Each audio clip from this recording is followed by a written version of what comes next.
वो अपने कमरे में बैठी हुई फूट फूट कर रो रही थी। उसे अभी तक अपनी किस्मत के जुल्मों पर यकीन नहीं आ रहा था। वो सोच भी नहीं सकती थी कि कभी उसके साथ किस्मत इस तरह का मजाक करेगी। हे भगवान, हमेशा मेरे साथ ही ऐसा क्यों होता है? हमेशा मेरे लिए ही क्यों हर मोड़ पर एक नई परीक्षा सामने आती है? ये कहकर वो दोबारा से रोने लगी। आज इतने समय के बाद उसने उसकी एक झलक देखी थी। अभी वो खुलकर उसे देख भी नहीं पाई थी कि उसके पति की नज़र उस पर पड़ गई और फिर हमेशा की तरह उसके किरदार पर नए सिरे से इल्ज़ाम लगने शुरू हो गए और उसे तरह-तरह की शारीरिक तकलीफ़ें पहुंचाई गईं और नए सिरे से वो चरित्रहीन कहलाई। उसने कैसी गलती की सज़ा दी जा रही थी, जो गलती उसने कभी की ही नहीं थी, और इसमें सबसे बड़ा हाथ उसके अपने ही घरवालों का था। अगर उन्होंने उसे थाम लिया होता, उस पर भरोसा किया होता, तो शायद आज वो इस तरह के हालात से नहीं गुजर रही होती। वो भी अपनी जिंदगी सुकून से गुजार रही होती। अचानक ही कमरे का दरवाजा खुला और वो नशे की हालत में धुत कमरे के अंदर दाखिल हुआ। उसे देखकर वो सिहर गई और जल्दी से अपनी जगह पर उठकर बैठ गई। थोड़ी देर पहले ही तो उस पर अपना गुस्सा निकाल कर गया था। अभी वो सदमे से निकल ही नहीं पाई थी कि उसका पति भी चला आया था। भगवान, प्लीज आज मुझे बचा लो। वो दिल ही दिल में शिद्दत से भगवान से प्रार्थना कर रही थी कि शायद वो उसकी सुन ले, लेकिन शायद ऐसा कुछ नहीं होने वाला था। ए लड़की, इधर आओ, मेरे जूते उतारो, कबीर ने नफरत भरे लहजे में कहा। नशे में भी वो उसे नफरत करना नहीं भूला था। वो छोटे छोटे कदम उठाती डरती हुई उसके पास गई और उसके पैरों के पास बैठ गई। उसके हाथ डर की वजह से कांप रहे थे। कबीर के होठों पर मुस्कुराहट फैल गई। वो हंसते हुए कहने लगा, अरे तुम तो ऐसे मुझसे डर रही हो जैसे मैं तुम्हें खा जाऊंगा। फिक्र मत करो मेरी प्यारी हसीना, मैं तुम्हें कुछ भी नहीं कहूंगा। ये कहकर वो पागलों की तरह खिलखिलाकर हंसने लगा। वो सोच रही थी कि इसमें हंसने की क्या बात है। शायद वो पूरी तरह से अपने होशो हवास में नहीं था। जूते उतार कर जब वो अलग हटी और साइड से होकर गुजरने लगी थी कि दोबारा से कबीर ने उसका हाथ पकड़ा और उसे रोकते हुए बोला, तुम यहाँ मेरे पास ही बैठी रहो, कहीं भी जाने की जरूरत नहीं है। उसका बात करने का तरीका और जिस तरह से वो उसे खींच रहा था, उसे तकलीफ की वजह से उसकी आंखों में आंसू आ गए, क्योंकि जब भी उसका पति नशे में होता था तभी उसे ये याद करता था। मजाल है कि जब वो अपने पूरे होश में हो तो कभी उसने अपनी पत्नी को इस तरह से बुलाया हो या कभी भी उसकी तारीफ की हो। उसे हमेशा इसी वक्त ही अपने पति के खास ध्यान देने का तरीका महसूस होता था। जब वो नशे की हालत में होता था, वो खामोशी से थोड़ी दूरी पर ही बैठ गई। इस वक्त कमरे का दरवाजा एक जोरदार आवाज से खुला। रंजना देवी तनफनाती हुई कमरे के अंदर दाखिल हुई। जब उन्होंने अपनी बहू को बिस्तर पर बैठे हुए देखा तो उनके माथे पर बल पड़ गए। वो तेजी से चलती हुई बेटे के पास आई और उसके गिरेबान से पकड़कर झिंझोड़कर कहने लगी, बेवकूफ, अपने होश में है? आज मैंने तुझे कहा था कि इस लड़की को हमेशा इसकी औकात में रखना, और तूने इसे दोबारा से अपनी बीवी की हैसियत दे दी है। अभी और इसी वक्त इस कमरे से बाहर निकल। उन्होंने अपने बेटे को इतनी बुरी तरह से झाड़ा था कि उसका नशा भी उड़ गया था। तेरी पत्नी आज फिर मोहल्ले में किसी आशिक के साथ घूम फिर रही थी। मैंने इसको रंगे हाथों पकड़ा है। 1 मिनट की देरी किए बिना उन्होंने अपनी बहू पर एक नया इल्जाम लगा दिया था, क्योंकि उनका मकसद सिर्फ और सिर्फ उसे तकलीफ पहुंचाना था और उसे मार खाते हुए देखना था। माँ जी, आप ये किस तरह की बातें कर रही हैं? मैं तो ऐसा। इससे पहले कि वो और कुछ कहती, कबीर ने उसे बालों से पकड़ लिया और उसके सर को जोर जोर से ठोकने लगा। तकलीफ का एहसास इतना ज्यादा बढ़ता चला जा रहा था कि वो लगातार खुद को छुड़वाने की कोशिश कर रही थी, लेकिन उसे उस जालिम इंसान की गिरफ्त बहुत ही मजबूत थी। ऐसा लग रहा था जैसे थोड़ी ही देर के बाद उसकी आत्मा इस दुनिया से हमेशा के लिए निकलकर बाहर चली जाएगी। मम्मी, आप जरा बाहर जाइए, मैं इसे अच्छी तरह से देखता हूँ। आज इसे पता चलेगा कि इसने ये गलती करके अपने साथ कितनी बड़ी ज्यादती कर दी है। अपनी मम्मी को कमरे से बाहर निकालने के बाद वो दोबारा से अपनी पत्नी की तरफ देखते हुए बोला, आखिर तुम किस मिट्टी की बनी हुई हो? तुमसे ज्यादा बेकार औरत मैंने अपनी सारी जिंदगी में नहीं देखी। तुम्हारी जगह अगर कोई और लड़की होती और उस पर इतना जुल्म होता तो वो कब की मर चुकी होती। लेकिन लगता है कि तुम्हें तकलीफ झेलने का बहुत शौक है। चलो, आज तुम्हारे सारे शौक मैं बहुत अच्छे तरीके से पूरा कर दूंगा। ये कहकर उसने कमरे को अंदर से कुंडी लगाई और अपना बेल्ट निकाल लिया। वो बहुत बुरी तरह से डरी हुई थी और सहमी हुई नजरों से अपने पति की तरफ देखने लगी। कहने को तो वो उसका रखवाला था, लेकिन वही उसका सबसे खतरनाक दुश्मन बन गया था। ये आप क्या कर रहे हैं? भगवान के लिए मुझे मत मारिए। पहले ही मैं बहुत तकलीफ महसूस कर रही हूँ, उसने रोते हुए कहा। तुम्हें तकलीफ होनी भी चाहिए, क्योंकि तुम्हारी हरकतें ही ऐसी हैं कि जब तक तुम्हें तकलीफ नहीं मिलती है, तब तक तुम सीधी तरीके से नहीं रहती हो। अब तुम्हें मार पड़ेगी तो अगले 2 हफ्ते तक तुम अपनी औकात में रहकर गुजारोगी। देखिए, आप पहले मेरी पूरी बात तो सुन लीजिए। आपकी माँ झूठ बोल रही है। मैंने ऐसा कुछ भी नहीं किया है। मैं तो उस इंसान को जानती भी नहीं जिसको लेकर वो मुझ पर इस तरह का घटिया इल्जाम लगा रही हैं। वो फूट फूट कर रोने लगी थी। उसे समझ ही नहीं आ रहा था कि वो कैसे अपनी बेगुनाही साबित करे। उसने कहा, अगर आप कहें तो मैं हाथ में गीता पकड़कर ये कह देती हूँ कि मैं बेगुनाह हूँ, बेकसूर हूँ। अच्छा, तो अब ये सब ड्रामा रचाने की कोई ज़रूरत नहीं है, क्योंकि मैं तुम जैसी औरतों को बहुत अच्छे तरीके से जानता हूँ। और इसके साथ ही उसने बेल्ट निकाला और जोर जोर से उसे मारने लगा। तकलीफ के मारे उसका बहुत बुरा हाल था। उसकी चीखें इस वक्त पूरे घर में गूंज रही थीं, लेकिन वहां पर रहने वाले लोगों को जैसे कोई फिक्र ही नहीं थी। उनके हालात देखकर लगता था कि उनके दिल पत्थर के बने हुए हैं और उनकी ज़मीर भी पूरी तरह से मर चुके हैं। अपना दर्द वो किसी को भी बयां नहीं कर सकती थी और ना ही अपने घर वालों के पास लौट कर जा सकती थी। उन्होंने ही तो उसे इस तरह से अपने घर से निकाल दिया था, जैसे कि दूध में से मक्खी निकाल कर फेंकते हैं। वो आज तक अपनी गलतियां नहीं समझ पाई थी, ना ही उसे आज तक ये बताया गया था कि उसने ऐसा कौन सा पाप कर दिया था जो उसके साथ इतना जुल्म किया जा रहा था। तकरीबन 1 घंटे तक वो उसे मारता रहा और वो तकलीफ से चिल्लाती रही। सुमन, जो कि बाहर बैठी उसकी आवाज़ सुन रही थी, उसका दिल जोर जोर से धड़क रहा था। उसे पहले से ही इस बात का एहसास था कि कुछ गलत होने वाला है। दरअसल यही वो एकमात्र लड़की थी जो आरोही की फिक्र करती थी और उसके लिए वो दिल से तकलीफ महसूस करती थी, मगर वो बेचारी उसके लिए कुछ भी नहीं कर सकती थी। वजह उसके जालिम भाई थे, जो उसे कुछ भी कहने से रोक देते थे और उसे भी ये धमकी दी जाती थी कि अगर उसने इन मामलों में दखल अंदाजी करने की कोशिश की तो फिर उसे घर से निकाल दिया जाएगा या फिर किसी ऐसे इंसान के साथ उसकी शादी कर दी जाएगी जो या तो शराबी होगा या फिर एक जुआरी होगा। ये सुनकर वो बहुत ज़्यादा डर गई थी। इसी वजह से अपने भाइयों के सामने वो आवाज़ नहीं उठा रही थी। जतिन, जो कि दूसरे नंबर वाला भाई था, वो हद से ज़्यादा इस किस्म का इंसान था। उसने अपनी ज़िंदगी का सिर्फ और सिर्फ एक ही मकसद बना लिया था, वो था अय्याशी। उसे औरतों में हद से ज़्यादा दिलचस्पी थी और इस गुनाह के दलदल में उसे फंसे हुए तकरीबन कई साल गुजर चुके थे और इस बारे में रंजना देवी भी बहुत अच्छे तरीके से जानती थी। लेकिन मजाल है जो उन्होंने कभी अपने बेटे को मना किया हो। उनके नियम सिर्फ और सिर्फ दूसरे लोगों की बेटियों पर ही चलते थे। तकलीफ के मारे आरोही का बहुत बुरा हाल था। उसकी कमर में जगह जगह दर्द की वजह से टीस उठ रही थी, जिसकी वजह से उसे सांस लेना भी मुश्किल हो रहा था। वो लोग इस कदर जालिम थे, ना तो उसके जख्मों पर मरहम रखते थे और ना ही उसे डॉक्टर के पास लेकर जाते थे।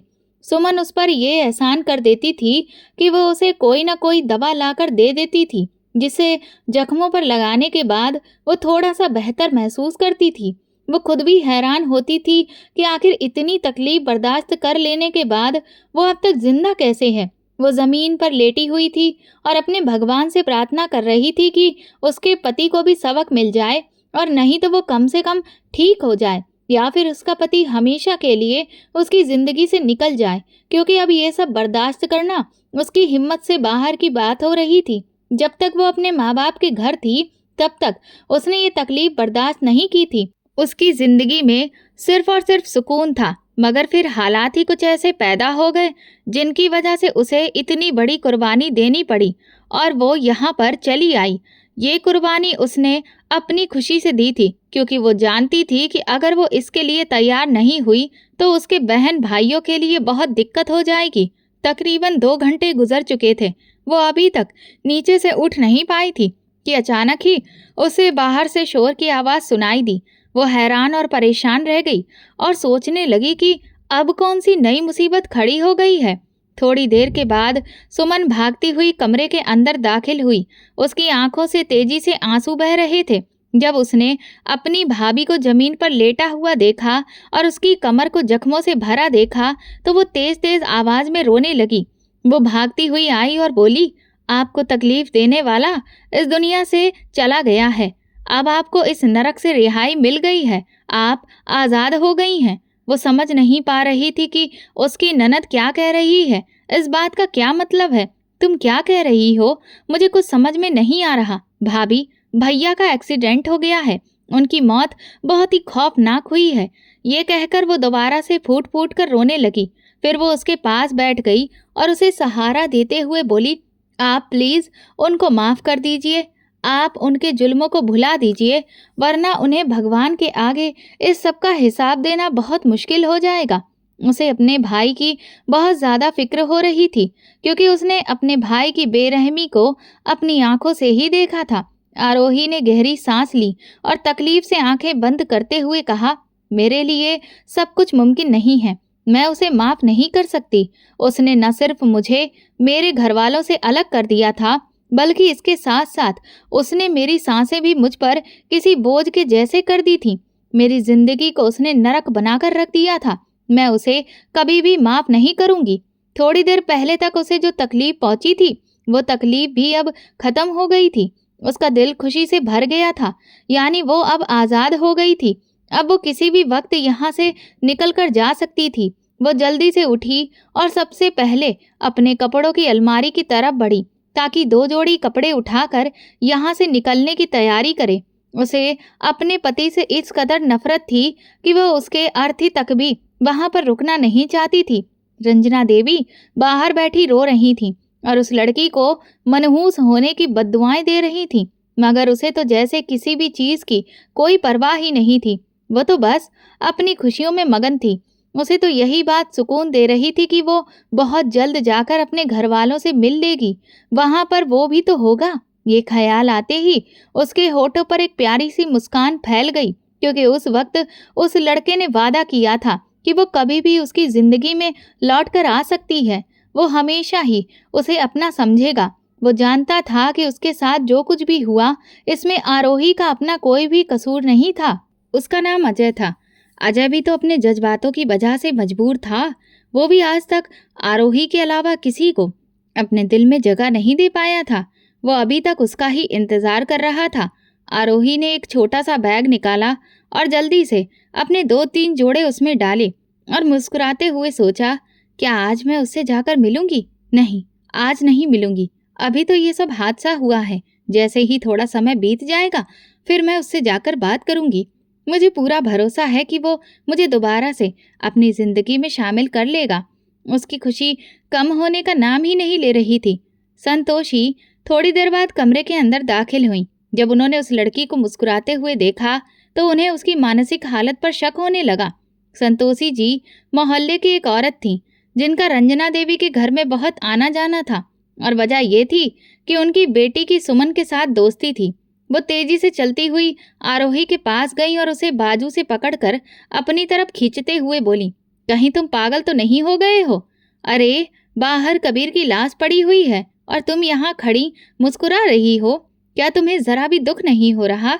तुम्हारा पति इस दुनिया से चला गया है और तुम विधवा हो गई हो। उनकी बात सुनकर वो जोर से इनकार में सिर हिलाने लगी और बोली, उस इंसान ने कभी भी मुझे अपनी पत्नी का दर्जा नहीं दिया था और ना ही अपने पूरे होशो हवास में बीवी होने का अधिकार दिया था। तो फिर मैं कैसे उसके चले जाने पर दुखी हो सकती हूँ? उसने तो मुझ पर हमेशा जुल्म किया, मेरे घर वालों से मुझे अलग करके रखा, मुझे उनसे मिलने की, यहाँ तक कि उनसे बात करने की भी इजाज़त नहीं दी थी। अब उसके जाने के बाद मैं आज़ाद हो गई हूँ। इस पर मैं भगवान का जितना भी शुक्रिया अदा करूँ उतना कम है। उसने गंभीरता से अपनी बात पूरी की और दोबारा पैकिंग में व्यस्त हो गई। अगर तुम ये सोच रही हो कि ये लोग तुम्हें आसानी से यहाँ से जाने देंगे, तो ये सिर्फ तुम्हारी गलतफहमी है। ये लोग तुम्हें यहाँ पर खरीद कर लाए हैं। वे कभी भी तुम्हें यहाँ से निकलने की इजाज़त नहीं देंगे। संतोषी जी ने अपनी परेशानी बताई तो वो भी कुछ पल के लिए परेशान नजर आने लगी और फिर बोली, नहीं, ऐसा नहीं हो सकता। मेरी शादी तो कबीर से हुई थी। मुझे वो दिन बहुत अच्छे से याद है। मुझे अपने पापा के शब्द भी याद हैं। उन्होंने ये सौदा किया था कि जब तक वो रहेगा तब तक मैं इन लोगों के पास रहूंगी। लेकिन जिस दिन उसका देहांत हो गया, उसी दिन मैं अपने घर वालों के पास वापस जा सकती हूँ। ये कहकर उसने अपने आप को एक नए सिरे से तसल्ली दी। चलो ठीक है, तुम्हें ज़्यादा अच्छे से पता होगा कि उस दिन क्या हुआ था। मेरी तो यही प्रार्थना है कि भगवान तुम्हारे हक में जो भी करे वो सब अच्छा हो। बस तुम्हारी जिंदगी में अब और कोई तकलीफ ना आए। तुमने बहुत सारी मुश्किलों को झेल लिया है। मेरी प्रार्थना है कि अब तुम्हारी जिंदगी में सिर्फ खुशियां हों। संतोषी जी के गले लगते हुए आरोही कहने लगी, आप मुझे बहुत याद आएंगी। यहाँ पर बस कुछ ही लोग ऐसे थे जो मेरे साथ अच्छे थे और जिन्होंने मेरे साथ सही व्यवहार रखा। उनमें से एक आपका नाम भी है। आप बस मेरे लिए प्रार्थना करिए कि मैं अपनी मंजिल तक पहुँच जाऊँ और मेरे दिल में जिस चीज़ की ख्वाहिश है वो मुझे मिल जाए। चलो, अब बाहर अंतिम विदाई का शोर उठेगा। सब लोग उसी तरफ ही जा रहे होंगे। उन्होंने कुछ पैसे आरोही के हवाले किए और कहा, ये तुम्हारे काम आएंगे। वहां पहुंचकर मुझे तुम जरूर बात करना, ठीक है? मौसी, आपको मेरी फिक्र करने की ज़रूरत नहीं है। मैं ध्यान से जाऊंगी और सारा काम पूरा होने के बाद आपको कॉल जरूर करूंगी और अपनी सलामती के बारे में बताऊंगी। बस आप भी मेरे लिए प्रार्थना करना। बेटा, मेरा आशीर्वाद हमेशा ही तुम्हारे साथ है। ये कहकर वो कमरे से बाहर निकल गईं, जबकि वो खुद भी अब बाहर अर्थी के उठने का इंतजार करने लगीं। जब ये शोर उठा तो वो घर के पिछले दरवाजे की तरफ बढ़ी। इससे पहले कि वो बाहर निकलती, किसी ने हाथ पकड़ लिया और जोर से उसे अपनी तरफ खींच लिया। वो इस सब के लिए बिल्कुल भी तैयार नहीं थी, इसीलिए किसी कटी हुई डाली की तरह उसकी तरफ खिंचती चली गई। जब उसने नजर उठाकर देखा तो सामने कोई और नहीं बल्कि वही जालिम इंसान खड़ा था जो पहले ही दिन से उसे अजीबो-गरीब नजरों से देखता था। वो खुद को उस इंसान से पिछले 2 सालों से बचाती हुई आ रही थी, मगर अब उसे ऐसा लग रहा था जैसे उसका भी वक्त पूरा हो गया है। हाँ, तो मेरी रानी, कहाँ जा रही हो? उसने बड़े ही वैसे लहजे में कहा। जतिन का अंदाज और उसका बदला हुआ लहजा देखकर आरोही की रीढ़ की हड्डी में सनसनाहट होने लगी। छोड़ो मुझे, तुम्हारी हिम्मत कैसे हुई मुझे पकड़ने की? मैं अब तक तुम लोगों की कैदी नहीं हूँ और ना ही तुम लोगों की गुलाम। जिस इंसान के साथ मेरी शादी हुई थी, वो इंसान अब इस दुनिया में नहीं है। अब मैं आज़ाद हो गई हूँ। मैं जहाँ चाहूँ वहाँ जा सकती हूँ। अरे, तुम ऐसे कैसे आज़ाद हो गई हो? तुम्हें मेरा भाई पैसे देकर खरीद कर लाया था। तुम उस वक्त तक हमारी गुलामी करती रहोगी जब तक हम तुम्हें यहाँ से निकलने की इजाज़त नहीं देते। मेरा भाई तो अब इस दुनिया से चला गया है, लेकिन तुम यहाँ से नहीं निकल सकती। नियम के मुताबिक अब भाई के देहांत के बाद तुम मेरे हिस्से में आ गई हो। अब तुम मेरी बनकर रहोगी। अभी उसने ये बात पूरी भी नहीं की थी कि वो अचानक ये सुनते ही चक्कर खाकर जमीन पर गिर पड़ी। शायद वो ये सब कुछ बर्दाश्त नहीं कर पाई थी। आरोही को इस तरह से बेहोश होता देखकर जतिन के होठों पर एक बहुत ही प्यारी मुस्कुराहट फैल गई। वो घुटनों के बल जमीन पर झुका और उसके चेहरे को हल्का सा थपथपाते हुए बोला, अरे तुम तो इतनी सी बात बर्दाश्त नहीं कर सकी और बेहोश हो गई हो। अभी तो तुम्हारे लिए और भी बहुत सारे सरप्राइज रखे हुए हैं जिन्हें तुम अपनी आंखों से देखोगी। मैं तो सोच कर ही एक्साइटेड हो रहा हूँ कि तुम्हारी कैसी हालत होगी। ये कहकर उसने अपनी होने वाली पत्नी को बाजू में उठाया और कमरे में लेकर चला गया। अंजाम से बिल्कुल अनजान वो अपने ही काम में मगन आगे बढ़ता चला जा रहा था। बाकी औरतों ने जब उसे ये सब करते हुए देखा तो वो बातें बनाने लगीं। कुछ ने तो दांतों में उंगलियां दबा लीं, मगर उसे तो जैसे किसी भी चीज की कोई परवाह ही नहीं थी। आरोही को बिस्तर पर लेटाने के बाद उसने उसके आसपास चादर डाली और फिर खुद कमरे से बाहर निकल गया। उसने फैसला कर लिया था कि अब उसे कैसे इस मामले से निपटना है। शाम के वक्त सब घर वाले इकट्ठा हुए तो रंजना देवी कहने लगी, बस अब बहुत हो गया। अब इस लड़की को इस घर में जरा भी इज्जत नहीं दी जाएगी। इसकी हैसियत पूरी तरह से सिर्फ एक नौकरानी की होगी। इसे कबीर के कमरे से निकालकर पिछले पुराने कमरे में भेज दो। अभी उन्होंने अपनी बात पूरी की नहीं थी कि जतिन बोल पड़ा, आपको ऐसा कुछ भी करने की कोई जरूरत नहीं है। जहां पर है उसे वहीं पर रहने दो।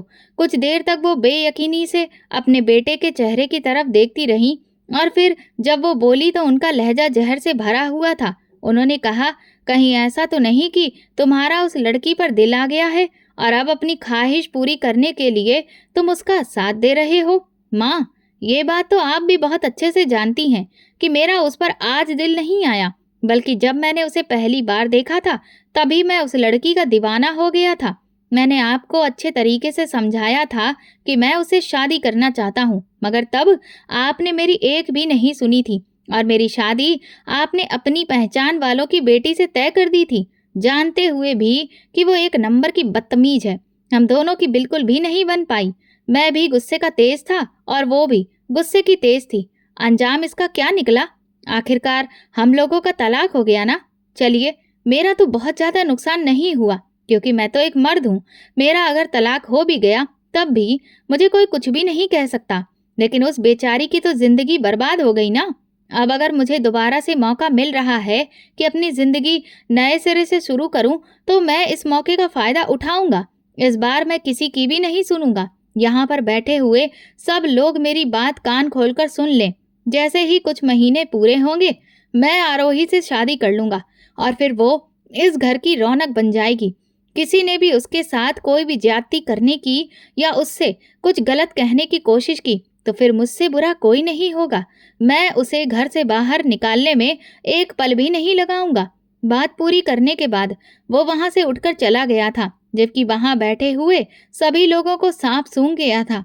हरिओम, जो कि उसके चाचा का बेटा था, वो जल्दी से रंजना देवी के पास गया और उनके कानों में धीरे धीरे बोलने के अंदाज में कहने लगा, बड़ी मम्मी, अब तो बहुत बड़ी मुसीबत खड़ी हो जाएगी।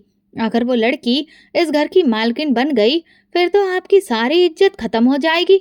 वो तो आपसे बदला लेने पर उतर आएगी। हरिओम की आदत घर के सभी लोगों को बहुत बुरी लगती थी क्योंकि वो औरतों की तरह हर काम में घुसा करता था, हर किसी से चुगलियां करता था, बातें इधर उधर करना और दूसरों को भड़काना, ये उसका सबसे पसंदीदा काम था। सिर्फ रंजना देवी ही उसे पसंद करती थी क्योंकि उनकी फितरत भी बिल्कुल उसके जैसी ही थी। मेरे बेटे, मेरे होते हुए तुम्हें किसी भी चीज की फिक्र करने की जरूरत नहीं है। और जहां तक मेरा सवाल है तो मैं बहुत अच्छे तरीके से जानती हूँ कि उस दो कौड़ी की लड़की से कैसे निपटना है। हरिओम ने उन पर भरोसा करते हुए अंदाज में कहा, मुझे आपसे यही उम्मीद है। ये कहकर वो वहां से उठकर चला गया क्योंकि उसका मकसद पूरा हो गया था। उसे घर के सभी मर्दों की नजर उस मासूम सी लड़की पर रहती थी जो बहुत खूबसूरत थी। हर किसी की यही ख्वाहिश थी कि वो उनके हिस्से में आ जाए, मगर इस बार जतिन ने भी फैसला कर लिया था कि किसी को भी गलत नजर से उसकी तरफ देखने की इजाजत नहीं देगा। और जब वो उसके कमरे में दोबारा से लौट कर गया तब वो जाग गई थी, लेकिन छत की तरफ देख रही थी। उसकी आंखों से तेजी से आंसू बह रहे थे। वो उसके पास जाकर बैठ ही रहा था कि वो तेजी से अपनी जगह पर उठ बैठी और चिल्लाते हुए बोली, खबरदार, जो तुम मेरे पास भी आने की कोशिश की, वरना मुझसे बुरा कोई नहीं होगा। मैं तुम्हारा मुंह नोच डालूंगी। जतिन ने मासूमियत से उसके छोटे छोटे हाथों की तरफ देखा। एक नजर उसने अपने बड़े हाथों पर डाली और फिर कहने लगा, जरा इन छोटे हाथों को देखो और फिर अपनी इस बात के बारे में सोचो। जितनी तुम्हारी जान है और जितनी तुम्हारे अंदर हिम्मत है, तुम मेरा कुछ भी नहीं बिगाड़ सकती। उसका अंदाज पूरी तरह से मजाक उड़ाने वाला था। सामने बैठी लड़की के भी तन बदन में आग लग गई। उसमें अब बदलाव साफ दिख रहा था कि जब से कबीर का देहांत हुआ था तब से उसमें जंगली बिल्लियों वाली हरकतें आ गई थीं।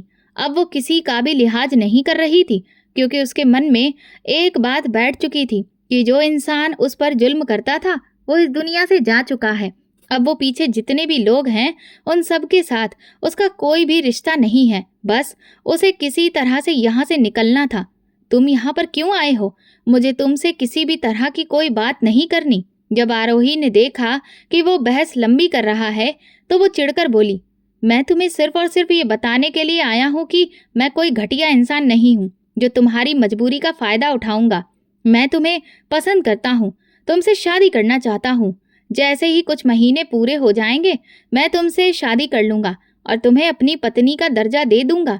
अभी उसने बात पूरी नहीं की थी कि वो खिलखिलाकर हंसने लगी और बोली, तुम साफ साफ क्यों नहीं कह देते कि तुम भी मेरे साथ वैसा ही शुरू करना चाहते हो जैसे कि तुम्हारा भाई कर चुका है। लेकिन इस बार मैं किसी भी तरह की बेवकूफ़ी नहीं दिखाऊंगी।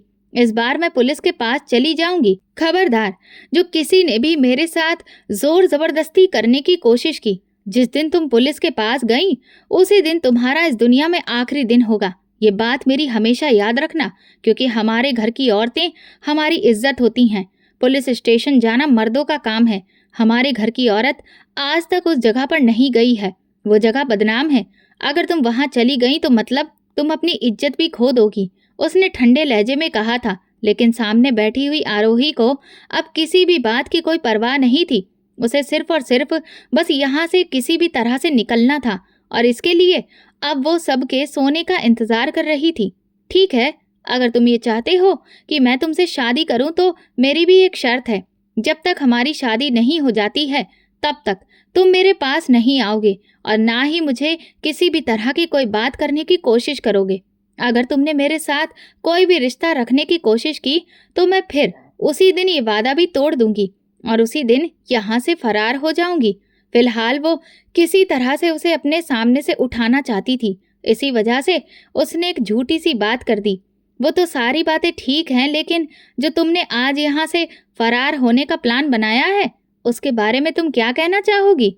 जतिन ने शरारती लहजे में कहा तो वो बौखला गई, क्योंकि उसे अंदाजा नहीं था कि सामने बैठा इंसान उसे इतना अंदर तक जान जाएगा। वो तेजी से इनकार में सिर हिलाने लगी और बोली, ऐसी कोई भी बात नहीं है। तुमको कोई गलतफहमी हुई है। मैं यहाँ से कहीं भी फरार नहीं हो रही। मुझे तो ये भी नहीं पता कि मैं इस वक्त किस शहर में मौजूद हूँ। जब से तुम लोग मुझे यहाँ पर लाए हो तब से तो मुझे यहाँ से बाहर निकलने की इजाज़त ही नहीं मिली। मैं अकेले कैसे सफ़र कर पाऊंगी? अच्छा, मैं औरतों की फितरत को बहुत अच्छे तरीके से जानता हूँ। वे एक लंबे अरसे तक सब्र करती हैं, लेकिन जब उनके सब्र का पैमाना भर जाता है तब वे किसी का भी लिहाज नहीं करती। तब उन्हें सिर्फ और सिर्फ अपनी खुशी दिखाई देती है, जिसे हासिल करने के लिए वे किसी भी हद से गुजरने के लिए तैयार हो जाती हैं। भाई की वजह से तुमने बहुत सब्र किया है। अब तुम्हारी खुशी तुम्हारे अपने घर वालों के साथ जुड़ी हुई है और तुम उसे हासिल करने के लिए किसी भी हद तक चली जाओगी। ये बात मैं पूरे यकीन के साथ कह सकता हूँ। लेकिन तुम भी मेरी एक बात याद रखना, जिस दिन तुमने मुझे धोखा देने की कोशिश की, मेरी आंखों में धूल झोंकने की कोशिश की, उसी दिन मैं भी हर तरह का वादा, भरोसा और इज्जत को भूल जाऊंगा। उस दिन मैं अपनी सीमा रेखा पार करने में भी एक दिन की भी देरी नहीं लगाऊंगा और बाद में मुझे इस बात का कोई पछतावा भी नहीं होगा। बात पूरी करने के बाद वो खामोशी से कमरे से बाहर निकल गया। वो साफ साफ शब्दों में उसे धमकी देकर गया था। इसके अलावा उसने आरोही को ये भी बता दिया था कि अब उसके साथ यहाँ पर किसी भी तरह का कोई जुल्म सितम नहीं किया जाएगा, बल्कि उसे भी वैसा ही दर्जा दिया जाएगा जो बाकी औरतों को मिलता है। मगर छोटी सी लड़की ने इस कदर जुल्म बर्दाश्त किए थे कि अब उसे किसी की भी बात पर भरोसा नहीं होता था। यहाँ पर रहने वाले सारे इंसान उसे अत्याचारी लगते थे। तकलीफ से उसने अपनी आंखें बंद कर लीं। अतीत के लम्हे उसकी नज़रों के सामने घूमने लगे। वो दिन वो आज तक नहीं भूल पाई थी जिस दिन उसने पहली बार कबीर को देखा था। पहली नज़र में वो उसे किसी जहर के जैसा लगा था। वो अपने गांव में दोस्तों के साथ फूल तोड़ने के लिए गई थी तो वह भी वहां पर अपने कुछ लोगों के साथ आया था। एक जीप पर सवार था। सब लड़कियां उसे गहरी नज़रों से देख रही थीं, लेकिन वो उसके वजूद से बिल्कुल अनजान फूल तोड़ने में व्यस्त थी। कबीर ने सब कुछ देखा तो वो बर्दाश्त नहीं कर पाया। आज तक किसी भी लड़की ने उसे नज़रअंदाज नहीं किया था, सिवाय इस लड़की के जो पता नहीं खुद को क्या समझ रही थी और भारी कदम उठाता हुआ उसके पास आया और उसके अचानक से सामने जाकर खड़ा हो गया। दूसरी तरफ जब आरोही ने अपने ऊपर कोई साया पड़ता हुआ महसूस किया तो उसने नजरें उठाईं, मगर फिर उसके माथे पर बल पड़ गए। उसने गुस्से से कहा, ये क्या तरीका है? मेरे सामने से हटो। दरअसल इस गांव का बड़ा सरदार कबीर का मामा था। इसी वजह से वो हर चीज और हर ख्वाब से बिल्कुल अनजान होकर इस गांव में घूम रहा था और हर किसी से ही पंगे ले रहा था। खूबसूरत लड़कियों को घूरना उसका पसंदीदा शौक बन गया था। कोई भी उसे रोकने वाला नहीं था। अगर कोई उसे कुछ कहने की कोशिश भी करता तो वो सिर्फ और सिर्फ बलबीर सरपंच का नाम ले लेता था। अगला आदमी ये सुनते ही पूरी तरह से खामोश हो जाता था। शायद तुम जानती नहीं हो कि मैं कौन हूँ। मैं बलबीर सरपंच का भांजा हूँ। अभी उसने ये बात की ही थी कि वो हाथ उठाकर कहने लगी, बस मुझे और कुछ भी नहीं सुनना। तुम किसी के भी भांजे क्यों ना हो, मुझे इस चीज की कोई परवाह नहीं है। फिलहाल मुझे तुम पर बहुत गुस्सा आ रहा है। जल्दी से मेरे सामने से हटो। मैं अपने घर वापस जाना चाहती हूँ। ये बात कहकर वो साइड से होकर गुजरने ही लगी थी कि कबीर ने उसका हाथ पकड़ लिया। आज से पहले कभी भी किसी ने आरोही को इस तरह से हाथ नहीं लगाया था, और गैर मर्द तो बहुत दूर की बात। अचानक से उसने जोरदार थप्पड़ उस इंसान के चेहरे पर दे मारा। वो खुद नहीं जानती थी कि उसने ऐसा कैसे कर दिया। दूसरी तरफ कबीर का चेहरा गुस्से की वजह से लाल हो गया था। वहां पर ना सिर्फ बलबीर सरपंच के कुछ आदमी खड़े थे, बल्कि उसके दोस्त भी थे, जिन्होंने ये सारा नज़ारा अपनी आंखों से देखा था, और उसे बहुत ज़्यादा शर्मिंदगी का एहसास हो रहा था। उस वक्त वो वहां से चला गया और उसने उस लड़की को कुछ भी नहीं कहा, लेकिन बाद में उसने फैसला किया कि वो उस लड़की को ऐसा सबक सिखाएगा कि वो अपनी ही नज़रों में गिर जाएगी। दूसरी तरफ गांव में आरोही की शादी की तैयारी चल रही थी। अजय से वो बहुत प्यार करती थी। वो बचपन से ही उसके साथ था। दोनों ही एक दूसरे के साथ खेल कूद कर जवान हुए थे। घर वालों ने जब दोनों की एक दूसरे में दिलचस्पी देखी तो उनकी मंगनी कर दी। उनकी मंगनी के बारे में भी वे एक लंबे समय से जानते थे। अब वो 18 साल की हो चुकी थी। उसकी माँ चाहती थी कि उसकी शादी कर दी जाए। वैसे भी उनके गांव में लड़कियों की शादी जल्दी कर दी जाती थी। अजय उससे तकरीबन 3 साल बड़ा था और 21 साल की उम्र का था, क्योंकि वो अपने भाई के साथ कारोबार करता था। इसी वजह से नौकरी का भी कोई झंझट और कोई परेशानी नहीं थी। उन लोगों का कपड़ों का एक बहुत बड़ा कारोबार था, जिससे हर महीने एक मोटी रकम आती थी और उनका अच्छा खासा गुजारा हो जाता था। आरोही की माँ भी बहुत खुश थी कि उनकी बेटी का एक अच्छे घर में रिश्ता हो रहा है। दरअसल आरोही के पापा ने चौधरी से एक मोटी रकम उधार ले रखी थी और ये वादा किया था कि वो 1 साल के अंदर अंदर ये कर्ज चुका देंगे। तो चौधरी कर्ज लेने के लिए उनके घर पहुंच गया और उन पर दबाव डालना शुरू कर दिया।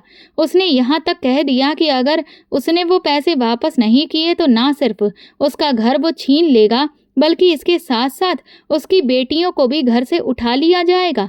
वे लोग बहुत ज़्यादा परेशान हो गए थे, तो उन्हें समझ नहीं आ रहा था कि क्या करें। आरोही के अलावा भी उनकी 4 बेटियां थीं, जो छोटी थीं और बहुत ही मासूम थीं। वे उनके साथ इस तरह की ज्यादती होते हुए नहीं देख सकते थे। इस दौरान कबीर ने मौके का फायदा उठाया और उसने जाकर आरोही के पापा से बात की और उससे कहा कि मैं तुम लोगों को पैसे देने के लिए तैयार हूँ। तुम लोग अपना कर्ज चुका देना, लेकिन तुम्हें अपनी एक बेटी की शादी मुझसे करनी पड़ेगी। और इस तरह उन लोगों ने अपनी बेटी की बलि दे दी और उसकी शादी कबीर से करवा दी। वो उसे लेकर शहर वापस आ गया था। पहली रात उसने अपनी पत्नी को उसकी औकात दिखा दी थी। दूसरी तरफ जतिन ने जब अपनी भाभी को पहली नज़र देखा तो वो पहली ही नज़र में उसका दीवाना हो गया। आज से पहले उसका दिल कभी भी किसी औरत पर नहीं आया था।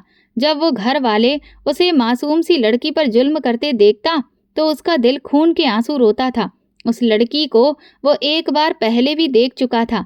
तब उसने अपनी माँ से शादी के सिलसिले में बात की थी, मगर उसकी माँ ने साफ इनकार कर दिया था।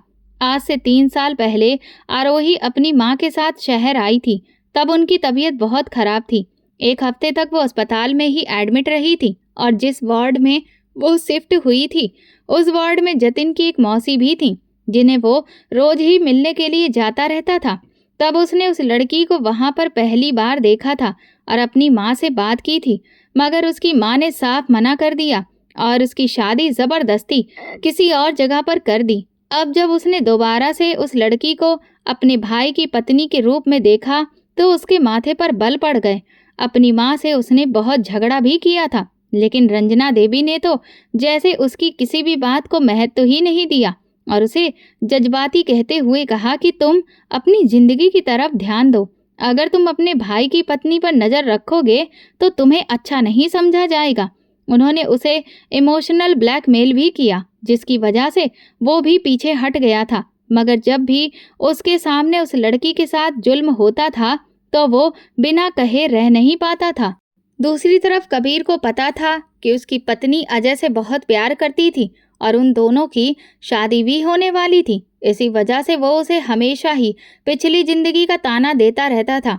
उसकी माँ भी उस लड़की को बदनाम करने का कोई भी मौका अपने हाथ से जाने नहीं देती थी।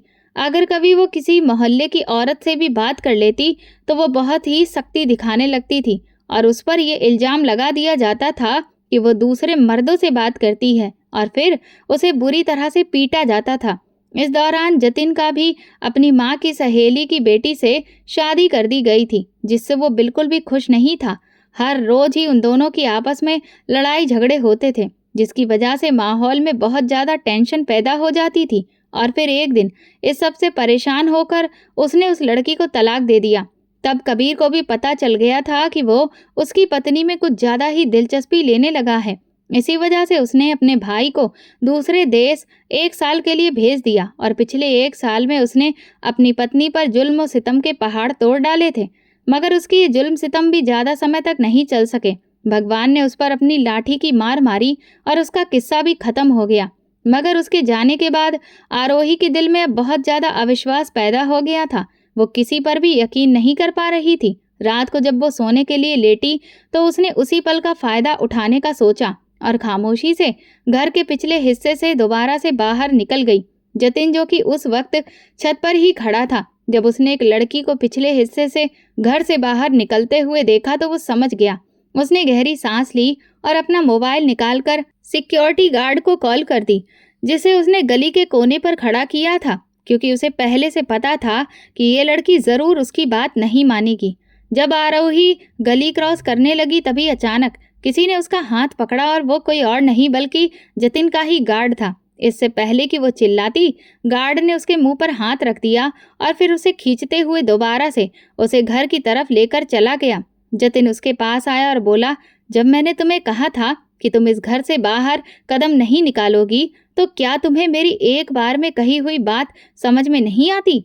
ये कहकर वो उसकी तरफ बढ़ा तो वो जल्दी से पीछे की तरफ अपने चेहरे पर हाथ रख लिया, ऐसे जैसे खुद को मार से बचाने की कोशिश कर रही हो। ये देखकर जतिन का दिल तेजी से धड़क उठा और उसे शर्मिंदगी का भी एहसास हुआ। उसका लहजा थोड़ा सा नरम हुआ और उसने आरोही को तसल्ली देते हुए कहा, फिक्र मत करो, मैं तुम्हें किसी भी तरह की कोई तकलीफ नहीं पहुंचाऊंगा। बस तुम अपने कमरे में जाओ और दोबारा से इस तरह की कोई भी हरकत नहीं करना, वरना तुम्हें सजा दी जाएगी। जवाब में आरोही रोते हुए बोली, मैं यहाँ पर और नहीं रहना चाहती हूँ। मुझे अपने घर वापस जाना है। मुझे अपने घर वालों की याद आ रही है। मुझे अजय से मिलना है। उसने मुझसे कहा था कि वो मुझे अपनाएगा। इतने समय से जो बात उसे परेशान कर रही थी वो आज उसके होठों पर आ ही गई थी। जतिन को भी पता लग गया कि अब वो वक्त आ गया है जब इस लड़की को सारी सच्चाई बता दी जाए। उसने कहा, तुम पहले मेरे साथ लाइब्रेरी में चलो। मैं तुम्हें कुछ ज़रूरी चीज़ें बतानी चाहता हूँ और दिखानी भी हैं। इसके बाद तुम्हारा जो भी फैसला होगा वो मुझे मंजूर होगा। वो उसे लेकर लाइब्रेरी में चला गया और वहाँ पर एक डिस्क निकाल कर चला दी। जैसे जैसे वो वीडियो देखती जा रही थी वैसे वैसे उसे ऐसा लग रहा था कि उसके पैरों के नीचे से ज़मीन निकल रही थी। उस वीडियो में कोई और नहीं बल्कि उसका प्रेमी अजय कबीर के सामने बैठा हुआ था और उसका सौदा कर रहा था। उसी ने कबीर को यह आइडिया दिया था कि वो अपने मौसा जी को कहे कि वो आरोही के घर वालों पर कर्ज का दबाव डाले और फिर बाद में वो सामने से जाकर कर्ज चुकाकर उसको अपने साथ लेकर चला जाए। दरअसल अजय ने बदले में कबीर से वादा किया था कि वो उसे बहुत ही एक और दूसरी खूबसूरत अच्छी लड़की लाकर देगा, जो ना सिर्फ शहर की होगी बल्कि उसके साथ साथ बहुत अमीर भी होगी। आरोही को ये सब देखकर बहुत बुरी तरह से तकलीफ हो रही थी। ना चाहते हुए भी उसे यकीन करना ही पड़ा था, क्योंकि इस सब को वो झूठ नहीं कह सकती थी। वो खामोशी से उठकर अपने कमरे में चली गई और ना जाने कितनी ही देर तक वहां पर बैठी रोती रही। वो बार-बार भगवान का शुक्रिया अदा कर रही थी कि वो उस इंसान के पास वापस नहीं गई, वरना न जाने अब वो उसके साथ वहां पर क्या करता। धीरे-धीरे दिन तेजी से गुजरते जा रहे थे। अब किसी में भी इतनी हिम्मत नहीं थी कि कोई भी आरोही को हाथ लगा सके या उससे कुछ भी बुरा भला कह सके, क्योंकि अब उसके सामने जतिन डटकर खड़ा हो गया था। उस लड़की के साथ जितने भी जुल्म किए गए थे, वो सबका अपने घर वालों से हिसाब तो नहीं ले सकता था, मगर अब वो उन्हें और ज्यादा जुल्म करने से रोक सकता था। आरोही को भी अब अंदाजा हो रहा था कि ये इंसान वाकई में उसके साथ अच्छा है। उसके दिल में अब तक जो डर बैठा हुआ था, वो डर भी धीरे धीरे निकल रहा था। कुछ दिनों के बाद उसके घरवाले भी उससे मिलने के लिए आ गए। न जाने कितनी देर तक वो उनके गले से लगकर रोती रही। उस दिन उसे ऐसा महसूस हुआ था जैसे उसे दुनिया की सारी खुशियां मिल गई हों। उसकी माँ ने जाने से पहले उसे यही कहा था कि जतिन का हाथ थाम लो, इस बार तुम्हें मायूसी का सामना नहीं करना पड़ेगा। मैंने उस इंसान की आंखों में तुम्हारे लिए पसंदीदगी देखी है। मुझे भरोसा है कि वो मेरी बेटी को बहुत खुश रखेगा। अपनी माँ की बातों को उसने बहुत ही ध्यान से सुना था। जब कई महीने बीत गए तो जतिन अगले ही दिन उसके पास गया और अपना इरादा दोबारा से उसके सामने रख दिया और उसे शादी की पेशकश कर दी। उसने मुस्कुराते हुए पूरी खुशी के साथ हाँ में सिर हिला दिया। किस्मत आज उसे दोबारा से मौका दे रही थी। अब वो इस मौके को हाथ से निकलने नहीं दे सकती थी। उसके पास एक और चांस था कि वो अपनी जिंदगी को अब सुधार ले, और उसने अपने ऊपर भरोसा करके खुद ही फैसला ले लिया और फिर वो जतिन के साथ एक बेहतरीन जिंदगी बिताने के लिए नए रास्ते पर निकल पड़ी। ये वीडियो केवल मनोरंजन के उद्देश्य से बनाया गया है। सभी पात्र काल्पनिक हैं। वास्तविक व्यक्तियों, जीवित या मृत या वास्तविक घटनाओं से कोई समानता विशुद्ध रूप से संयोग है। किसी भी व्यक्ति, धर्म या जाति को ठेस पहुंचाने की मंशा नहीं है। दोस्तों, अगर आपको हमारी कहानी पसंद आई हो तो कमेंट करके ज़रूर बताएं। इस वीडियो को शेयर करें और लाइक करें और हाइप दें। चैनल पर नए हैं तो सब्सक्राइब करें और नोटिफिकेशन बेल दबाएं ताकि अगली अपडेट सबसे पहले आपको मिले। धन्यवाद।